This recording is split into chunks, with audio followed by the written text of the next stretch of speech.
అధ్యక్ష, మంత్రి గారి ఆన్సర్తో మేము చాలా నిరాశకు గురయ్యాం అధ్యక్ష.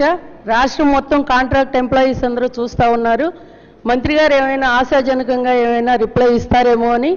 అయితే ఆయన అవుట్సోర్సింగ్ వాళ్ళని అసలు కాంట్రాక్ట్ ఎంప్లాయీస్గా గుర్తించట్లేదన్నట్టుగా, వాళ్ళకి ఏమి నియమ నిబంధనలు లేకుండా వాళ్ళని ఎవరిని పడితే వాళ్ళని తీసుకున్నారన్నట్టుగా చెప్తా ఉన్నారు. ఈ ఆన్సర్ చూస్తే మరి చాలా దురదృష్టకరం అధ్యక్ష.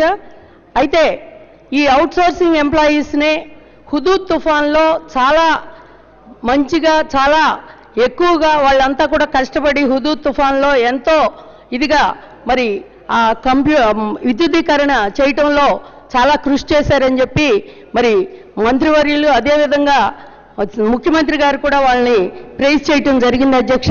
మరి అలాంటి కాంట్రాక్టర్ ఉద్యోగుల్ని ఈరోజు మరి వాళ్ళు అసలు కాంట్రాక్ట్ ఉద్యోగులే కాదని చెప్పి చెప్పటం చాలా హాస్యాస్పదంగా ఉంది అధ్యక్ష.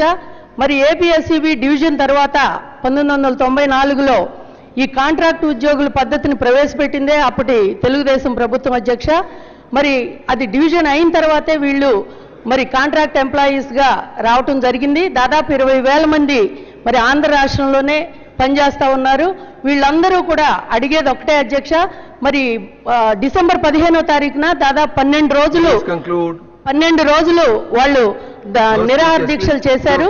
చేసినప్పుడు మరి వాళ్ళ మీద పై అధికారుల మీద ఒత్తిడి తీసుకొచ్చి వాళ్ళతో చర్చలు జరిపి వాళ్ళ కోరికలు, వాళ్ళ డిమాండ్స్ నెరవేర్చే విధంగా మేము ప్రయత్నం చేస్తామని చెప్పి హామీ ఇచ్చి ఈరోజు వాళ్ళకి ఈ విధంగా ఒట్టి చేతులు చూపించడం చాలా దురదృష్టకరం, దుర్మార్గం. వాళ్ళందరికీ కూడా రెగ్యులరైజ్ చేయాలని చెప్పి మరి సమాన పనికి సమాన వేతనం అన్న రూల్ని తీసుకుని వాళ్ళందరినీ కూడా రెగ్యులరైజ్ చేసి వాళ్ళకి జీతాలు ఇవ్వాలి.